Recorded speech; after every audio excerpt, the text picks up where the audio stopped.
She smoothed her lip gloss, not into a compact, not a mirror, but the polished curve of a champagne flute. It was a performance, a silent soliloquy where she was the dazzling lead, and I, Elias Sterling, was merely a backdrop, a shadow fumbling with his tie. That instant, the truth resonated louder than the bass thumping through the floor. I wasn't Maeve Sullivan's husband anymore. I was her afterthought. The bass thrummed, a heartbeat too fast for the muted conversations around us. Laughter, sharp and brittle, sounded like a practiced echo beneath the intricate web of string lights draped across the rooftop terrace. I leaned against the bar, nursing a craft cocktail with an unpronounceable name, my gaze locked on her.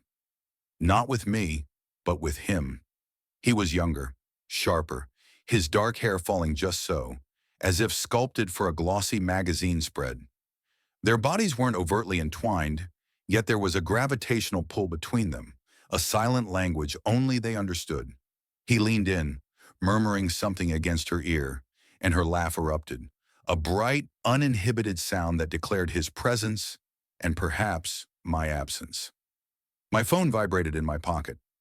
My mother, no doubt, reminding me of the Sunday brunch. I silenced it, the screen a brief, cold blue against my palm. Answering meant a likely breakdown, and if I broke, someone would see. If someone saw, Maeve would be mortified. Her perfectly constructed night would shatter. So I did nothing. I drifted past tables laden with glistening shrimp and half-empty glasses, past her colleagues who couldn't quite place my name, past the doorman who offered a knowing, sympathetic smile. I uttered not a single word, not to her, not to anyone. And the most chilling silence of all, she didn't follow. What if everything you believed about your partner was a carefully constructed illusion? Hours later, the city lights outside my car dissolved into a blurry watercolor, not from the rain but from a deeper storm within. At precisely 3:47 a.m., my phone vibrated once more, a single, desperate word. Please. But by the time dawn broke, the moment, perhaps our last, had already slipped away. She was there, huddled in our driveway, a crumpled silhouette against the rising sun. Mascara streaked her pale cheeks. High heels lay discarded in her lap, her mouth open in a soundless scream, as if grief had stolen her voice. I didn't move. Not yet.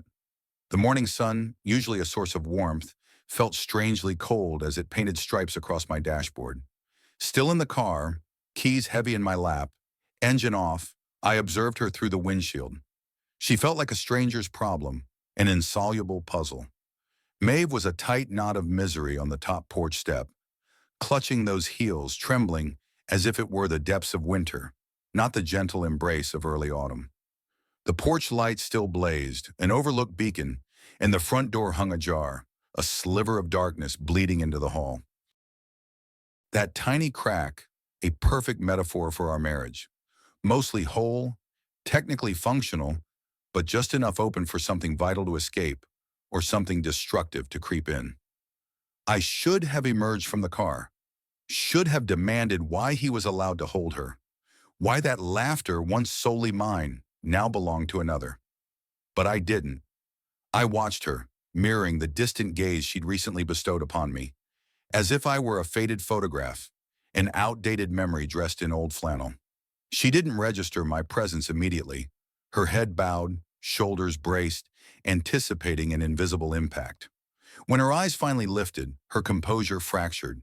She rose, gasping, her wide eyes fixed on me, as if I were a specter at the wheel.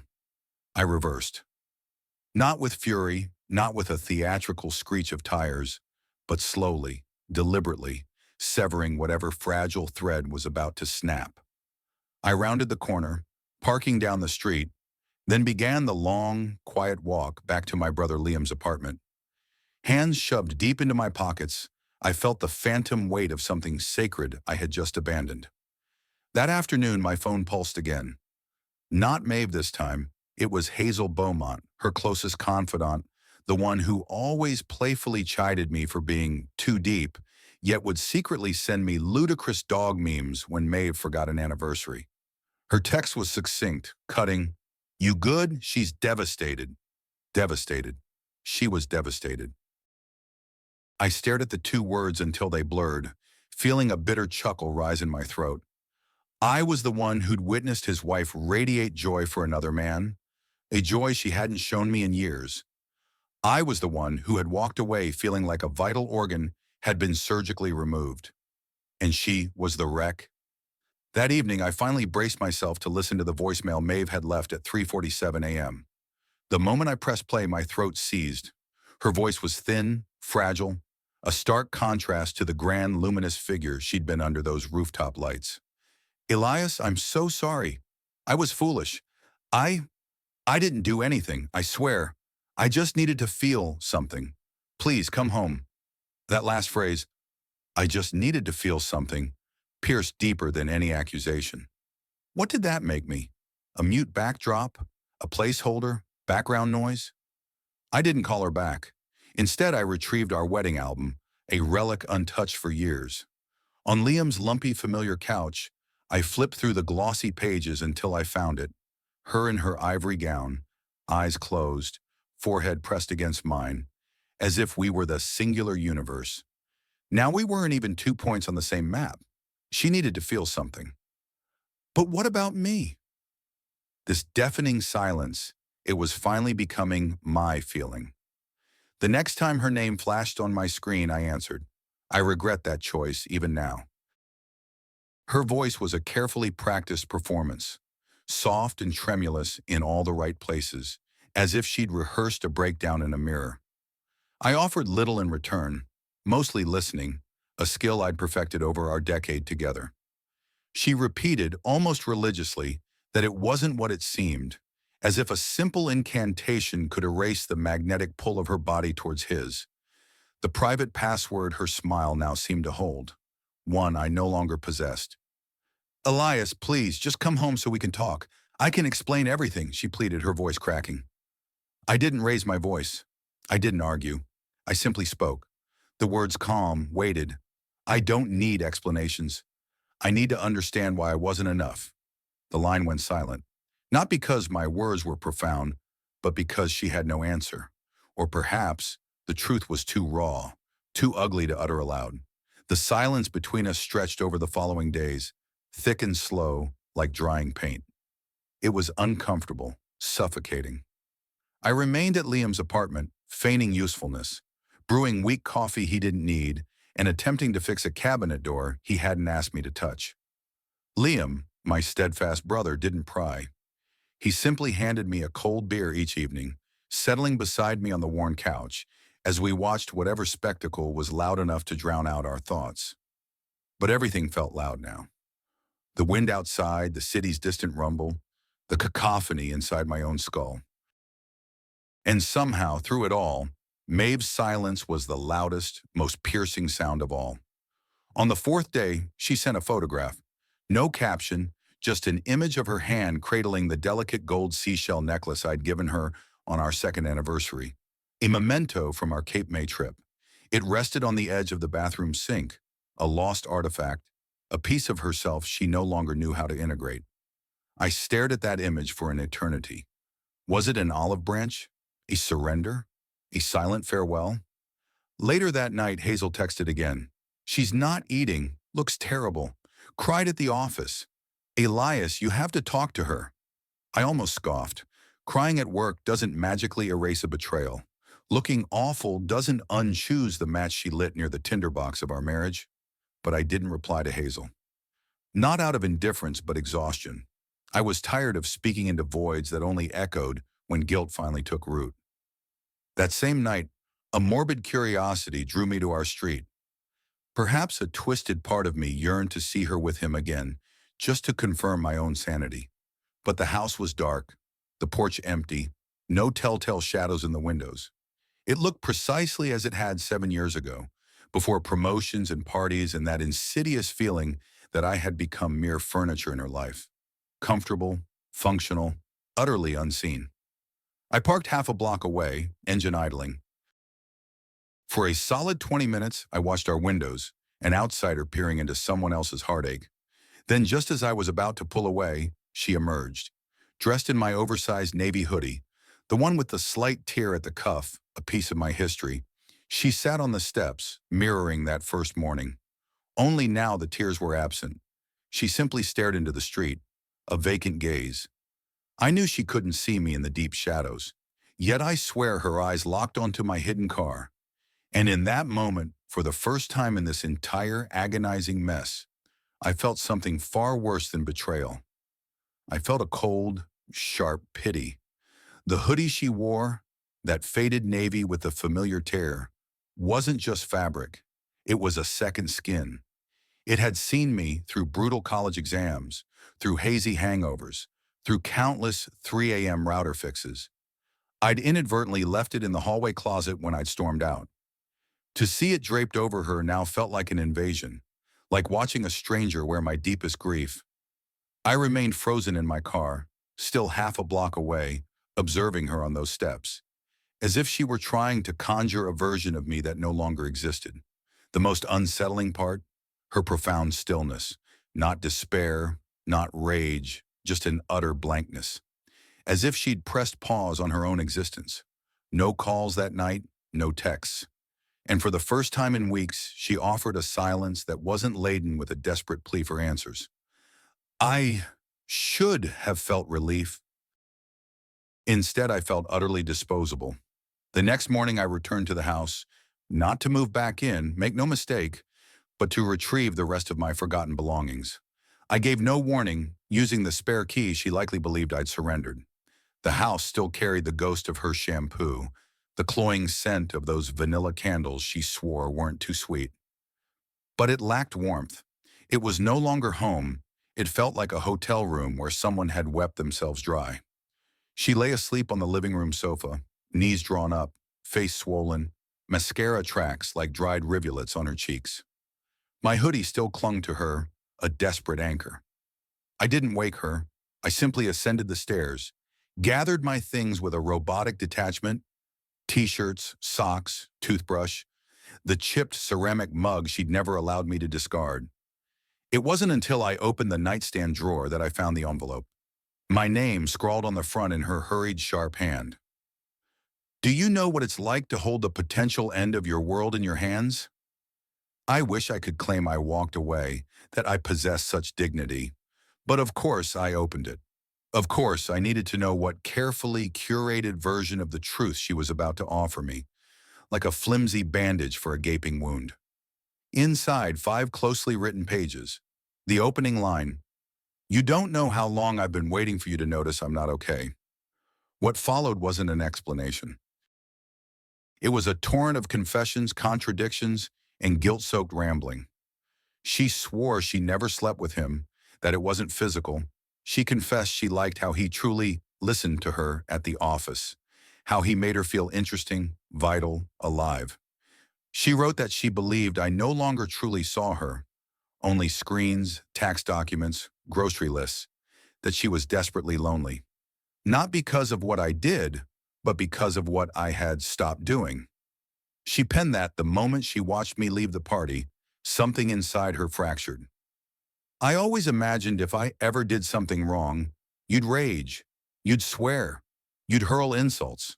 I never expected you to simply vanish. That line, more than any other, struck me with an unexpected force. She was right. I hadn't yelled. I hadn't screamed. I had simply walked away, a man already dead inside. But here's the stark reality. That letter wasn't an apology. It was a plea, thinly veiled in self-pity. She wanted me to shoulder the burden of her wandering heart, to believe I had failed to keep her sufficiently captivated, and so her affections had simply sought another stage. I replaced the letter, sliding it back into the drawer. She was still peacefully asleep when I walked out. This time I twisted the lock behind me. It's a peculiar thing, how the body clings to old routines even when the heart has fiercely rejected them. That morning, out of pure, unthinking habit, I found myself brewing 2 cups of coffee in Liam's cramped kitchen. One black for me, one with almond milk, and a single sugar cube for Maeve. I stood there, mug in hand, a silent offering to a woman I no longer recognized. Without a moment's hesitation, I poured hers down the drain, unable to even taste my own. The letter she'd written, a ghost of her presence, haunted me more profoundly than any shouting match ever could have. Her words coiled around my ribs like insidious vines, choking me with sentences that sounded so earnest, yet tasted undeniably of manipulation. I felt invisible. The bitter irony wasn't lost on me. I'd felt invisible for years too. But this next revelation, this is where the story pivots in a way I could never have anticipated. 2 days after discovering her letter, an email landed in my inbox. Not a text, not a call, but an email from an unfamiliar sender. Caleb Donovan. The subject line alone seized my breath. I'm sorry to intrude, but you deserve the truth. My heart thundered against my ribs as I opened it, before even processing a single word. Caleb, it turned out, was the partner of another woman from Maeve's office. He explained he'd overheard a conversation he simply couldn't dismiss and had wrestled for days with the decision to contact me. I know we're strangers, Elias, he'd written, but I couldn't live with myself if I kept silent. According to Caleb, the man from the party, the one I'd watched dance with Maeve, wasn't merely a co-worker or an innocent flirt. His name was Reese Carlisle, a creative director from a partner firm. And apparently this wasn't the first time he and Maeve had been seen in such close proximity at corporate events. Caleb's partner, he revealed, had shared the office whispers, the quiet rumors, even a dark joke about how the married one always gravitates to Reese's side. I sat with that email for what felt like an eternity, rereading it a dozen times, yet forwarding it to no one. There were no tears, no flung objects, just a profound, aching numbness. It dawned on me that night on the rooftop wasn't an isolated lapse in judgment, a singular mistake. It was merely the devastating moment I finally saw a narrative that had been unfolding, quietly, behind my back all along. Later that evening, an impulse I couldn't explain led me to our shared cloud account, something Maeve had likely forgotten I still had access to. I wasn't searching for anything specific. Perhaps it was a cocktail of curiosity, pain, or a nascent desire for retribution. And there it was, a folder titled Project Pitches, containing subfolders for various campaigns she'd been working on. One subfolder, however, stood out, guarded by a password. The very sight of it sent a shiver down my spine. I cracked it with ease. Our old dog's name, followed by the year we'd adopted him. Inside, a collection of photographs, not overtly graphic, but undeniably intimate. Maeve and Reese at various industry functions, her hand resting casually on his chest, her form nestled beside him at what looked like a dimly lit hotel bar. One particular shot captured her laughing in a way I hadn't witnessed in years. Head thrown back, eyes closed, utterly unburdened, utterly free. I closed the laptop lid with deliberate slowness, as if the device itself might explode from the truth it contained. She hadn't precisely lied when she said they didn't sleep together. Not technically, not in a way I could prove. But every other dimension, the electric energy, the whispered secrets, the undeniable emotional fingerprints, was smeared across that screen. I couldn't unsee it. I couldn't unfeel it. That was the night I understood a fundamental shift had occurred.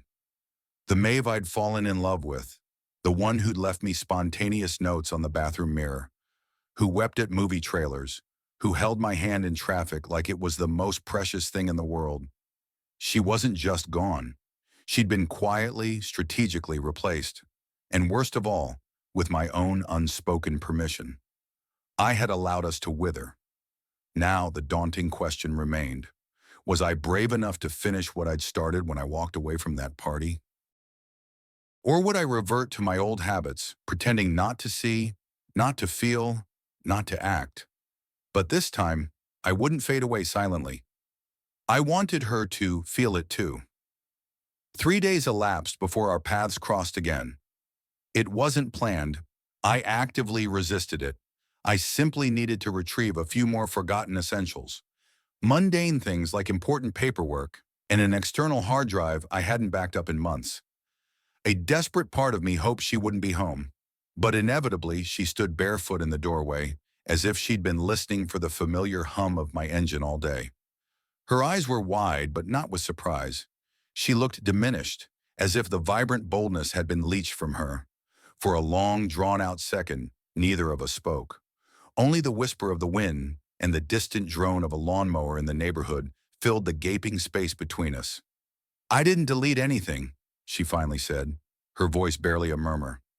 "I figured if you found it, you'd at least know I wasn't hiding anymore." That was her opening gambit. No apology, no confrontation, just a half-truth, a fragile truce flag fluttering in the tension-filled air. I wanted to unleash a torrent of cruel words. My mind had rehearsed monologues, sharpened and ready to cut deep, but I held them back. Not because I'd forgiven her, but because I no longer wanted to share anything with her, not even my righteous anger. She stepped aside, a silent invitation, as if that simple gesture could mend what was broken. The house still carried its familiar scent. Laundry detergent, lemons, a faint aroma of something gently simmering on the stove, as if she'd prepared for my prolonged stay. I moved through each room like a specter, touching nothing, gathering only what I'd come for. She shadowed me, her eyes a constant silent presence, searching for any flicker of softness. There was none. As I entered the small study and began collecting files, she finally spoke the words. "I didn't sleep with him." I didn't turn around. Her voice, trembling now, continued. "I wanted to. That night at the party, the thought consumed me.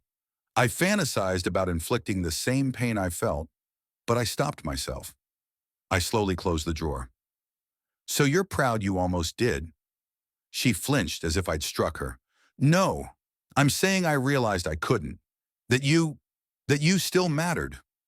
I turned to face her then. For the first time in weeks, I looked directly into her eyes. Not as my wife, not as the woman I'd married, but as a stranger attempting to wear her familiar face. "I didn't leave because you wanted someone else. I left because I stopped recognizing you." Her lip quivered. She reached for me, but I took a decisive step back. "You don't get to use regret as a reset button." "I never meant to fall out of love with you," she whispered, her voice barely audible. That line, delivered with such raw honesty, pierced deeper than I'd expected. It wasn't just cruel, it was tragically true, and it arrived far too late. I zipped up my bag, walked past her, and paused at the front door. Perhaps for dramatic effect. Perhaps because some naive corner of my heart still yearned for her to chase me, just one last time. But she didn't. She simply stood there, fingers curled into the sleeve of my old hoodie, watching the man she once loved walk out, knowing he wasn't coming back. And I wasn't. Not because my love had vanished, but because I had finally begun to love myself just enough to stop begging someone else to.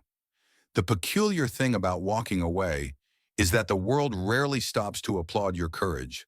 There's no medal for self-respect, no triumphant parade for surviving emotional starvation. After I left that house for the final time, I didn't feel victorious. I felt profoundly hollow, and the silence that followed wasn't peaceful. It was noisy in an entirely new way. My phone remained silent. Even the people who knew us as Elias and Maeve stayed quiet, as if everyone was waiting for one of us to admit we'd overreacted. But I hadn't overreacted. I had simply finally reacted at all. I steered clear of social media, not out of fear of seeing her face, but because I dreaded what my own profile still depicted. A happy couple. Filtered dinner dates, anniversary selfies masking the simmering tension beneath. My online life was a carefully constructed lie, and I wasn't ready for the timeline to mock me with reminders of what had never truly been. But one night, perhaps fueled by a moment of weakness or a twisted hunger for further confirmation, I logged into her old tagged photos, and there he was. Reese, shirt unbuttoned just enough, his arm casually draped around Maeve's waist. The caption, a punch to the gut: power duo closing deals and stealing spotlights. The comments below were a cascade of laughing emojis, clapping hands, and inside jokes I couldn't possibly fathom. The timestamp confirmed it. 6 weeks prior, a full 2 weeks before the party. I slammed my laptop shut so hard it bounced on the cheap motel desk. Later that week, Hazel called. Not a text, an actual call. I let it ring. Then I let it ring again. On the third attempt, I picked up, my voice flat, devoid of emotion. She skipped all pleasantries. She's really not okay, Elias. I offered only silence. I know you're furious. You have every right to be. But she's breaking. That word again. Breaking. Why was everyone so fixated on Maeve's capacity for tears? She lied. She broke us. Now she's sad. That's simply how consequences work, I stated, my voice steady. Hazel sighed, a sound of profound frustration crackling through the line. Look, I'm not defending what she did, not for a second, but I've known her longer than you have. And I'm telling you, this wasn't just a moment of weakness. This was rooted in fear. She didn't know how to tell you she didn't feel chosen anymore. That final sentence landed with unexpected force, because even as I wanted to rage against the world, claiming I had given Maeve everything, an undeniable truth gnawed at me. I had stopped showing her she was the unwavering center of my universe. Somewhere between navigating mortgage payments and scheduling dental appointments, I had become a ghost in my own existence. And perhaps, just perhaps, she had gone searching for vibrancy in someone else's sky. But did that justify it? Did that transform her betrayal into something poetic instead of profoundly selfish? I ended the call without a goodbye. That night, alone on the anonymous motel bed, I flipped through a battered notebook I'd begun keeping, a desperate attempt to process the wreckage. I found a line, scribbled 3 days before the party, that I didn't even remember writing. I missed the way she used to hold my arm in public, like I was the only thing keeping her upright. I stared at it for a long, quiet moment. Then, with deliberate precision, I tore out the page, folded it into a small, tight square, and ignited it with a match over the bathroom sink. Some memories aren't meant for healing. Some are simply meant for burning. The last time I saw Maeve, we stood outside the courthouse. There was no argument, no screaming, no desperate twisting of rings. Just two individuals who once meant everything to each other, now enveloped in the kind of profound silence that only follows a cataclysmic storm. She looked weary, not disheveled or broken, but simply real, more authentic than she'd appeared in months. She handed me a manila envelope, papers, house keys, a meticulously prepared list of accounts that still bore my name. No more poignant notes, no more pleading letters. Just the stark, practical remnants of what we used to call forever. Thank you, I said, and to my surprise, I meant it, because despite everything, the party, the photos, the intricate web of lies, a strange, quiet sense of relief had finally settled. It wasn't a clean break, more like an unraveling that had, at last, reached its final, frayed thread. For once, I didn't feel like a ghost inhabiting my own life. I felt present. I felt undeniably alive. My identity was no longer dictated by her choices. That evening, I drove to the quiet lake where Maeve and I used to escape during our first year of marriage. Not out of nostalgia, but because it felt truly like mine again. I sat on the weathered bench overlooking the shimmering water, notebook in hand. And for the very first time since this entire saga began, I didn't write about her. I wrote about me, about the tiny forgotten details I was rediscovering, the robust taste of coffee savored when no one else is watching, the profound lightness that lifts when you finally stop waiting for someone to come home, the quiet, unvarnished joy of reclaiming your own name, not as someone's husband, but simply as Elias. Now I awaken in a small apartment that smells faintly of fresh paint and occasionally burnt toast. I embark on long, aimless walks with no destination. I've joined a book club where no one knows my past story. I even signed up for a beginner's pottery class, simply because, why not? There's no grand twist here, no climactic confrontation, just something I never thought I'd reclaim. Peace, and perhaps someday, someone new. But for now, I'm simply learning to be enough for myself. Ready to uncover the powerful truth about moving on? If you've ever walked away from something you believed you'd never survive, I hope you understand this. Sometimes the most profound and powerful action you can take is to do nothing at all.